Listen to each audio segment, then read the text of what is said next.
What's going on, beautiful jellyfish? It's Tracy. Thanks so much for taking a little bit of time in your day to hang out with me. I really appreciate it. And in today's video, I'm going to be doing my Rienne deck tech. Really excited to film this for you guys. I have had this deck for a couple of months now. I want to say since maybe summertime. I feel like it was right around when I got married when I put this deck together, but maybe a little bit after. I do have the cats in here with me, and I feel like Leia might be, making her little appearance. Hi. Okay.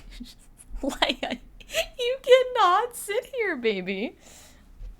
All right, so, there might be some of those interruptions, but, we'll work with it. Anyways, Rienne is a super cool commander. I really love the Naya color combination. It also does push me to play red, and if you know me, I do not really play red.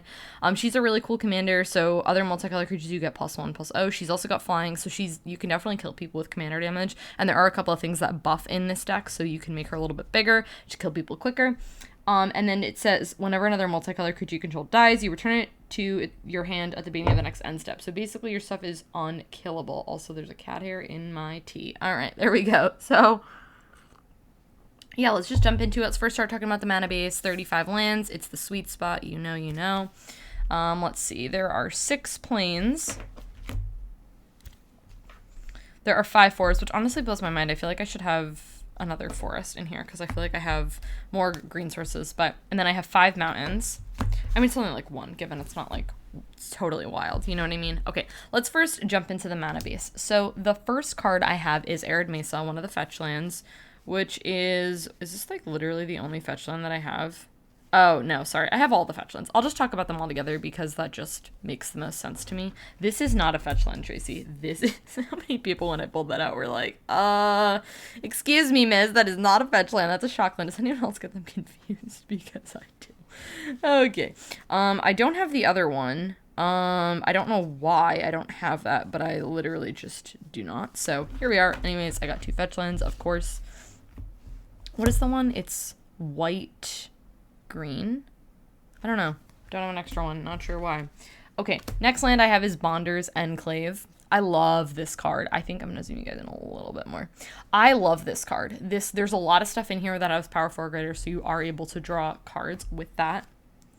Next I run is Bountiful Promenade, which is a really cool card, and I'm just trying to think if I have the other ones. Yep, I also have Spectator Seating, and I have Spire Garden, so I have the full set of these. I really like these lands a lot. These are, like, perfect for Commander, so I run those. Then I run Clifftop Retreats, which I think these are called the Buddy Lands. Someone can correct me if I am wrong. I also have, Rootbound Crag, and, I also have Sun Petal Grove, so I have the full set of these lands. I really love these as well. Then I run Command Tower. It's pretty straightforward. Tricolor deck, want those colors. I also have Gavany Township, if I have nothing else to do with my mana, to buff my team. Great card. I have Jungle Shrine. How sick is this Jungle Shrine? So it's so pretty in foil. I love this. Then I have Crozen Verge, which I really love this card too. And it also doesn't say basic, so you are able to get your other things, which is really nice. So I have that, and then I have Mosswort Bridge, which is really cool. I really like this. This is probably, I have this, and then I have the Windburst Kites Hideaway lands. I think these are probably like my favorite too. I really like these both, so. It's also very easy to get both of these off because, I mean, like this one is like 10 or more power, like you're gonna get that. This deck has a lot of, like, big creatures, so, yeah. Then I have Path of Ancestry, which is really cool, which is basically, like, it taps for everything. And you get to scry, which is awesome. And then I have ending with the 3 shock lands, which is great. Okay, that is my mana base. Nothing crazy, nothing wild. I don't like to spend a ton of time on it because honestly, it's like not super exciting, you know? Let's jump into artifacts. So it's funny, as I was looking through this deck and thinking about it, I was like, oh my gosh, Tracy, you have so much mana acceleration in this deck. And I do. I think I might, if I come to a point where I feel like I have too much, because this deck hasn't done like a ton of testing, I might potentially cut like a couple of cards because I just have like a ton of mana acceleration. You know what I mean? And like the curve is like bigger than I would say my normal curves, but it's not anything super wild. But anyways, I have Arcane Signet. Pretty straightforward. I also have Chromatic Lantern. Okay, is anyone else like low-key bothered by the fact that they put these in the artifact category on Tapped Out? Also, the deck will be listed in the number below. I don't know if I said that, but Helm of the Host. Truth be told, I do not know if I need this card in the deck, but I feel like Helm of the Host is one of those cards that just makes you win harder. So it's a great card, though. I love it. I have Lightning Greaves, and very similarly to that, I have Swiftfoot Boots. Pretty straightforward. You want to put these on your commander, or if something touches the battlefield and you don't have haste, you want to give your things haste so you can punch people quick. Truth be told, I always get this card. I never remember what this card is called. It's Obelisk of Naya. Also, isn't this sick? It's in... I think this is Chinese. Love it. And Soul Ring, obviously. Okay, cool. Let's jump into enchantments. Aura Shards. Oh my god, Aura Shards is ridiculous in this deck because it's like whenever a creature enters the battlefield in your control. So you got like a ton of artifact and enchantment hate. I might actually have like too many artifact and enchantment hates in this deck. Like it's a lot. I have a ton. But this is one of the best cards because you have so many things entering the battlefield. And what's really nice too is with Rienne is you get things back. So you're more like you're casting creatures basically all of the time, which is awesome. So I love that card. I also have Fires of Yavimaya because I really just want to give my stuff haste, which is great. It's a great card. Then I have Guardian Project. I really love this card a lot. I think this card is like definitely one of the like it's definitely a little more expensive, but I feel like it's like a really good card because if they don't have the same name, which I mean you're not going to because EDH, you get to draw a card, which is super great. So I love this card a lot. Then I have Marar's Wake, which is a wonderful card. This card is so cool. Rhythm of the Wild.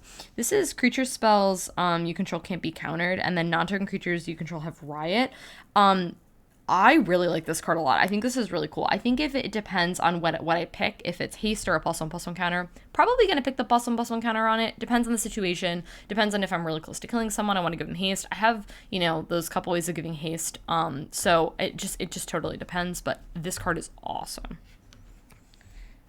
And then I have War Storm Surge, which is so incredibly cool. I don't have the counterpart card that's very similar to this that does the same thing, but it's 5 or more power, I believe, is what the wording is.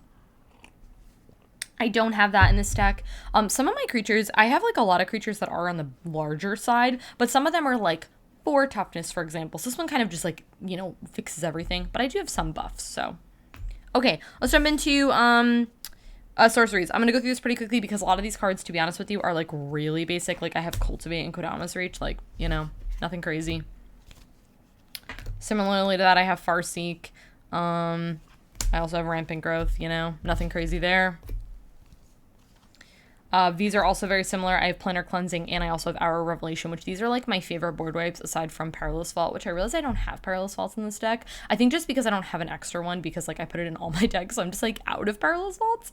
But these cards are awesome. I love that they destroy target all non-land permanents, and Hour of Revelation, you basically just get this card for 3 mana because it costs 3 less if there are 10 or more non-land permanents on the battlefield, which like there are because it's Commander, you know? And if not, you can probably wait to cast this board wipe, you know what I mean? Okay, I have Skyshard Claim, which I love this card. It is just forests, so which is really nice. It's non-basic, which is great.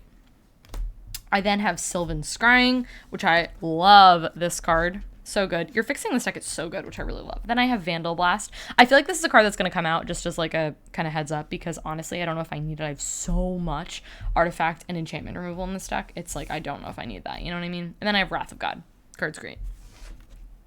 Speaking of artifact and enchantment removal, very similarly, I have Crush Contraband and Return to Dust.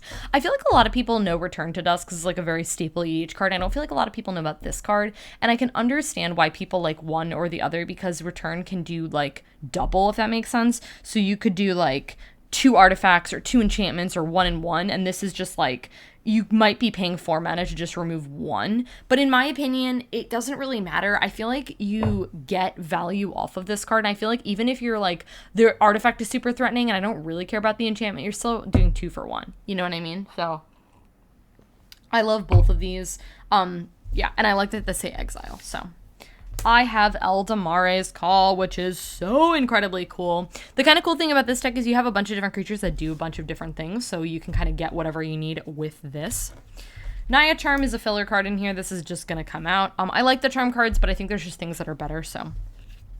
I'm going to talk about Path to Exile and Swords to Pleasure together because they basically do the same thing. Both great cards, staples for me. Gotta have them in here. And the last instant I run is Worldly Tutor, which is an awesome card. Okay, let's get into the creatures, which in my opinion is the most exciting thing in this deck for sure. And I run 33 creatures, which honestly feels like a little bit low because I feel like, I don't know, it just like feels like there should be more, you know what I mean? But the first creature that I have up is Adriana, Captain of the Guard.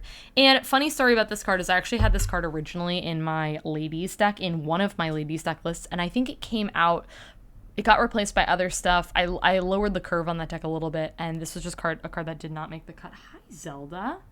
Would you like to say hello to the camera? Yeah, you being a cutie pie? Hi.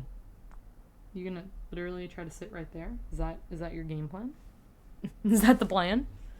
Oh, okay, you can sit there. Okay, anyways, Adriana is super cool. She gives all your stuff melee, which is really cool, and she gives everything else melee. So good. I love this card. Hey, jumping into this next card, I'm not even gonna try to say this name. This card's really cool. It says attacking red creatures get +2/+0, and attacking white creatures get +2, +0. So this is really nice if you have a red and a white creature, which is really cool. This just kind of makes math, I would say, like a little bit on the tricky side, because you have some things that, you know, that only get this or only get this, but still, I think this card is really, really, really cool. Then I have Apocalypse Hydra, and truth be told, I've always kind of wanted to really run like some Hydras, but I've never really had like a chance to, so I'm excited about this. It enters the battlefield with X 1/1 counters. If X is 5 or more, it enters the battlefield with an additional one, which is really cool. So this is a really cool like mid-late game card. And then you can remove counters to ping things, which I think is awesome. So if you have like nothing else to really do with your mana, you know, your stuff's not dying, you're chill, whatever, you know, you can do this, which is super cool.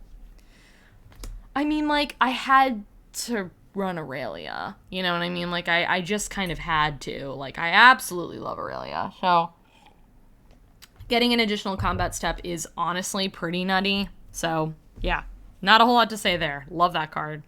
Okay, then I have Captain Sise, which is awesome. I love this. I actually have to do like a math check and check how many legendary creatures I run. The creatures in this might kind of like change up a little bit, and this is one of those cards that like I absolutely love this card, but I don't know how many legendaries I actually have, so I need to do like a quick math count and see how much that is. It's definitely like at least 10, but I don't know if it's enough to make it worth it, you know what I mean? Okay, this card, hear me out on this card, Conclave Cavalier. Okay, it's a 4/4 for 4 with Vigilance, which is decent. Then when it dies, you create 2/2 things with Vigilance. So it's like you're getting like, let's do some math. 2 2s. So you're getting 8 power and toughness for 4 mana. They have Vigilance as well, which is really cool. And with Rienne's ability, you can just keep getting this back, which is kind of silly when you think about it. I don't know. I really like this card. I feel like it's a really good like value Naya card, or value Selesnya card, you know? Oh my gosh, I'm so excited that I get the chance to finally run Dragon Broodmother. This card is awesome. It makes tokens, they've got Devour, they have flying, you know, you got your little bit of flying in there. It's just a good card. I'm so excited that I get to run this card. This card's awesome. Then I have Dragon Lair Spider. This card's pretty cool. It says whenever an opponent casts a spell, you create a 1/1 insect. It's got a little bit of token synergy, not like a ton of tokens in this deck, but I don't know. I just really like it. Your main objective in this is to just overwhelm and swarm your opponents, and this card definitely helps you do that. I like this card a lot. I think it's really cool. Okay, then we have Garplin. What was that? Goblin and I cannot say words today, apparently. This card, each spell that's red or green costs 1 less to cast, which is literally like the entire deck, which is so incredibly cool. So, love this card. Then I have Grand's Warlord Rada. This card is so cool. So she's got haste. Whenever 1 or more creatures you control attack, add that much mana into your pool. And then until your end of turn, you don't lose mana in steps, which is so cool. So you get that little bit of mana, which is awesome. I love this card. I think this card is so cool. I have Juniper Order Ranger. Like, I feel like the creatures in this are just like good value. You know what I mean? So whenever another creature enters the battlefield under your control, you put a plus-1 counter on that and this. There's like a little bit of +1/+1 stuff in here, not a whole ton. The reason for it is just because you just want to make your stuff bigger. Because again, you're trying to swarm, overwhelm, and just, you know, do as much damage as possible. So that card's awesome. Then I have Callium, Disciple of Iros. So this is another card that I have to really do like a little bit of math on and see how much creatures I have that are 5 or greater. And then it gets bigger. It's also got double strike and vigilance, which is really cool. So I think this card is fine. This is a like question mark might come out. You know what I mean? If you have a lot of stuff that's if you're building this or you're building a deck that's similar, or you have just like big things that are 5 or greater, like I think this card is great, but it's fine. I think it's one that's gonna come out. Karametra, of course Karametra is in this deck. Of course. Getting forests, getting plains in the battlefield tapped whenever you cast a creature spell, which is consistently all the time. Sometimes more than in one turn, which is nice. Like that's kind of like the thing that I really like about this deck is you have your bigger things that are like, yeah, I'm going to cast my Juniper Order, which is 5 mana, but on the same token, I have some that are like 2 mana, so I could cast these both in the same turn. You know what I mean? Which I really like. Like, this deck isn't really like, oh, I throw down my one big thing. Yeah, there are some of those, but for the most part, there's some that are just like dual colored in here that are like cheaper. You know what I mean? Which is really cool. So you're not just playing one thing a turn, you know? Then I have Cloytheos, God of Destiny. So this card's really cool. So at the beginning of your pre-combat main phase, exile target card from a graveyard. I really like that just on the basis of that because I get to exile things from graveyards. I really don't have a lot of other ways of doing that in this deck, so I like that. If it's a land, you get to add, so it stops like a lot of graveyard shenanigans, you know? And then if it's a land, you get mana, and otherwise you gain life, and it deals damage. Not a whole lot of life gain in this deck too, so I really like this deck a lot. Next up, I have Knight of Autumn, and I absolutely love this card. So you get options. If you're like, you know what, I have so much artifact and enchantment removal, don't need it. That's the main purpose why she's in here. But you can also, you know, buff her, give her 2+ on other counters, or gain 4 life, which is really cool if you're like deep in it. And, you know, you could do this, play it, she dies, bring it back with Rienne, keep getting the life. Like, come on, so good. Love it. Okay, then I have Knight of New Alara. This card is so cool. Each other multicolored creature you control gets +1/+1 for each of its colors. That makes Rienne per big. She keeps getting those +1/+1 counters, which is so good. Or just gets +1/+1, sorry. This card is so cool. If you're playing Rienne, this is like an auto include. This card is so good. I love it. Then I have Knotvine Mystic, which I absolutely adore this card. This is like such a cool card to me. For 1 mana, you just get all the colors into your pool. This card is so good early game. For real, I love it. Okay. Oh, this next card is so cool. Okay, then I have Maja, Braityard Protector. This card is so cool. So it's kind of a lot of mana, but other creatures you can still get +1/+1, which I like. And whenever a land ETBs, you get a 1/1 token. I don't know what it is about this card. I just really like it. I think it's cute. I just think it's a really cool card, you know? I like it. Okay, then I have Marasi, Breaker of the Coil. So this says your opponents can't cast spells during combat, which is good in and of itself. Also, it's a 4 mana 5/4, which is good. And then it says whenever creature you control deals combat damage, go to each creature that player controls. This card is dumb. This card is so incredibly silly and gets out of hand so incredibly quickly. They attack each combat, but they attack people other than you. So you can just screw people over. I love this card so much. This card's great. Okay, Mael. Mael is one that I love this card, just like to put it out there. I don't know how much I have in terms of 5 or greater, so this one is one that is being considered to take out. If I take out a couple cards and I put more that are in there, this card might stay, because I do think Mael is great, and I've always wanted to play with Mael. Like, I've never wanted to build a deck around her, but I've always just wanted to play with this card. But I think this card is really cool. Okay. Then I have Mina and Den, which I absolutely love this. I love being able to play additional lands. Card's great. Then I have Miri, Weatherlight Duelist. So when it attacks, each opponent can't block with more than 1 creature, which is really cool. And then when it's tapped, no more than 1 creature can attack you each combat. So she's like a really cool, like, she hurts your opponents, but she also protects you, and I really, really like that aspect about her. I also love the fact that she's really cheap mana-wise. You can get her out really, you know, at any point of the game. Like, this is a really great mid-range card. It's really good early in the game, but it's also good, like, late game, because you can stop your opponent from attacking you with a ton of things, and, you know, make it so their blocking is just really tricky. So, I love that. Then I have Kasali Pride Mage, which, I mean, this is like a staple, you know? Staple Selesnya card. The Exalted, to be honest with you, really doesn't matter in this deck. You're very likely not going to be attacking with one thing. You're probably going to be swarming more than anything. But you can sack it to destroy artifact or enchantment, which is great.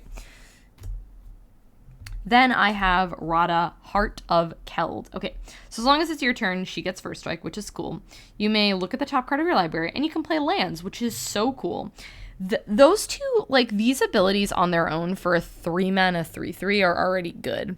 The fact that she gets, and I know this is a lot, but if you have nothing else to do with your mana, 6 mana to get +X for X the number of lands you control, where you're kind of getting out lands pretty consistently, you can hit someone hard with this card. I mainly like it for the second ability, but all of her abilities are incredibly good. And for 3 mana, this card does a lot of things. I love it. Oh my gosh, Riff the Awakener. This card is so cool, and I'm so hyped that I get to run it. So when it deals combat damage, you may pay 2 and a green, and if you do, choose a color. And you create all these saplings for each of the permanents. As I'm looking through this, I'm realizing how many token things I actually have in this deck. I feel like it's like a decent amount, you know? Not that I'm trying to do it, but I like it. It's just anything where I can get a ton of power to swing at people, I love. I love this card. This card's awesome. Oh,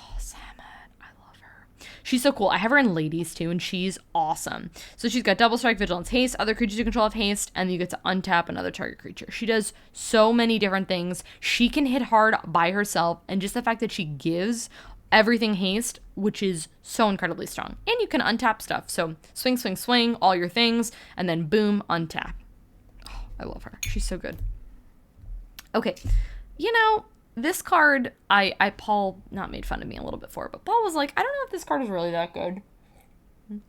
Savage Ventmaw. So it's flying, 6 mana for a 4/4. Whenever it attacks, you add 6 mana into your pool, so it basically pays for itself. And until end of turn, you don't lose this mana as steps and phases end. So, I don't know. I think it's really cool. I like, you know, basically getting something, you know, another thing for free or multiple things for free. And I think over time, this card has a lot of value, but I like it. I don't know. I think it's cool. This is the only, if I'm remembering correctly, all of my creatures, this is the only not gold card that I have. I mean, like, this is 2 colors, so I'd still count that. You know what I mean? But I believe this is the only card that I have in the deck that is monocolored. But, yes, it is. But it's Seedborn Muse, so I feel like I kind of have to play this card, you know? Untapping. I don't have any, like, flash in this deck, so it's not like I'm able to flash creatures out or whatever. But I mainly like it because it untaps, so I can just be really aggressive and swing with all my things. And then I'm like, okay, cool. And then pull back a little bit. And I don't know if you can see, but this is Zelda, like right here. Do you see her little... You see her little head? Oh, she wants to be on camera. Yeah, you want to be on camera? You're sniffing the card? Okay. Anyways, yeah, Seedborn Muse is great. Okay, Sunder Shaman. How many artifact or enchantment cards have I talked about? I don't know. But it can't be blocked by more than one creature, which is cool. It's also a 4-mana 5/5, which is silly. And then when it deals combat damage, destroy target artifact or enchantment that player controls. This card is awesome. It is like a mini... Not quite as good as Aura Shards, but it's kind of Aura Shards on a staple onto a creature, which is great. I'm realizing that I have so much artifact or enchantment removal. It's kind of ridiculous. No one is playing no artifacts or enchantments from anyone are safe when I play this deck. It's so good. Oh my god, Vexing Shusher. I love this card so much. I was looking at cards for this deck and I was like, this card is so cool. It's 2 mana 2/2. Love it. Spell can't be countered, and then you can do blue, lol, green or red, and target spell can't be countered. This is really cool too. I actually really love this because you could like really be political with your opponents and be like, I'm gonna like help you out and make sure your spell can't be countered or whatever. I don't know. I just think it's really cute, but making all your stuff uncounterable is just really good. I love this card. I think it's awesome, and it's like so cute. Okay. Speaking of artifact or removal, Vithian Renegades enters the battlefield, comes into play, destroy target enchantment, artifact, wow. And it's 3 mana for a 3/2. Like, good, solid card. Might come out at some point if I find I have too much removal, you know. Okay, Xenagos. Oh, this card is so good. Making your things big. You know what? You could do this for Rienne if you have her out, which you probably do, or you can just make your, you know... I don't know, your other creature, if let's just say you don't have her out. Like this dude. Giving this dude +X, which is so incredibly cool. I love Xenagos. To me, it's kind of like a no-brainer in this deck. And the last card is Zertai Droid. Or Droid. I cannot say this word. Droid? Did I say it right? This card is so cool because I feel like, you know, you want to run like a lot of cards like Mystic, Elvish Mystic or things like that. And the reality is you want this. You want the multicolored stuff because they get bigger with Rienne. So, you know, add to your pool, and then when you tap it, it deals 1 damage. This is a card that you could just do to be like, let's just say you don't even need the mana. You're just going to tap it because it just pings your opponents. So, guys, that is it for Rienne. So hyped about this deck. I have a couple of things that I want to make, couple changes I want to do, reevaluate a couple cards, but overall I'm really happy with this deck. I think it's really cool. I think it's really different than a lot of my other decks in the sense that I'm just trying to be really aggressive really quickly. And I find that too, like, even though I do have Omnath, there's not as much like crossover in those decks. Like, I try not to make my decks super similar, and I feel like this is different enough with Omnath, you know, where it's like trying to do something different and just not trying to do something different, but it's like a lot of the cards don't quite overlap, which I love. And it pushes me to play red. So, guys, that is it. I hope you guys enjoy this deck. Love to know what you guys think, and I'll catch you in my next one. Bye.